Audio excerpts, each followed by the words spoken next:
For many, one of the most troubling questions in the Bible is, why did God command the literal extermination of entire nations in the Old Testament? This is Reasonable Faith with Dr. William Lane Craig. I'm Kevin Harris, and today Dr. Craig will take this question head on. This issue is commonly referred to as the Atrocities of the Old Testament, and skeptics often use it as an indictment against the morality of the God of the Bible. Today, straightforward answers from Dr. William Lane Craig. And I want to remind you that there are many resources just like this podcast available at reasonablefaith.org. Transcripts and recordings of Dr. Craig's debates on college campuses around the world, articles, questions and answers, a discussion forum, and much more. Available now at reasonablefaith.org. Dr. Craig, a roadblock to faith in Christ and to Christianity is something that is often called the atrocities of the Old Testament. And that is when we read the Old Testament account of God's using Israel to judge other nations, literally wiping them out, women, children, animals. People say, how could God do that? How could God commit genocide in that way? How could he take the lives of little children and so on? And we do find, in fact, these stories in the Old Testament. Have you run into that objection? Oh, yes, and it's one I think that any thoughtful Christian feels himself wholly apart from confronting skeptics. No thoughtful Christian can read these narratives and not find them disturbing, Kevin. I think this is one of the most difficult questions that a Bible-believing Christian faces. How could God command soldiers to go in and kill innocent women and children? Now, when we look at this, the first thing I guess we would try to determine is, what is the context of these events? So what are some contextual considerations? Well, I think, first of all, it's important to realize that this is a singular event in the Old Testament. This is not the normal way in which the God of the Old Testament operates. Contrary to what certain people might tell you, the God of the Old Testament is not some sort of moral monster who goes about commanding people to kill women and children. It's the very singularity of these narratives that makes them stand out. These killings tend to be associated with the conquest of the land of Canaan. It's when God calls Israel out of Egypt and now gives them the promised land. And living in this land at that time are certain clans or small nations or tribal groups that are collectively called the Canaanites. There were probably about 7 of these different clans. And what God commands Joshua and the armies of Israel to do is to go in and wipe out these Canaanite peoples, to kill every man, woman, and child, so that the Canaanites will be literally annihilated. And in this way, God gives the land over to Israel as their promised land, their dwelling place. This was the land that Abraham was called to originally, and then Israel went down into Egypt during the time of famine, and were there for around 400 years or so, before now God calls them back out to the promised land to give it to them again, but that means wiping out these peoples that are already living there. Right off the bat, it seems to go against the grain of our modern sensibilities.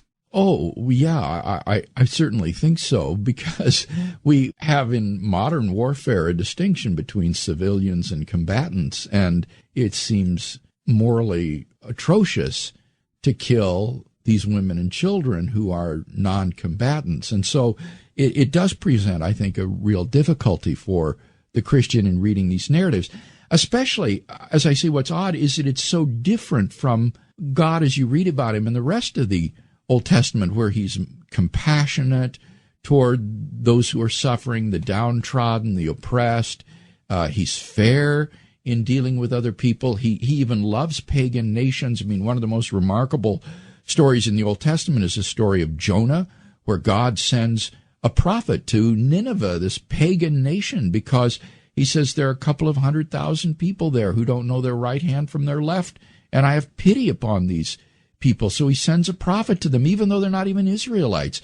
And so it's so strange to see this narrative in the conquest of Canaan of this same God who is so compassionate and loving and just, ordering these Israeli soldiers to annihilate these people groups in Canaan. One thing that emerges from this question is that it's an internal question. The question, as the skeptic usually presents it against the Christian, is why would God do this?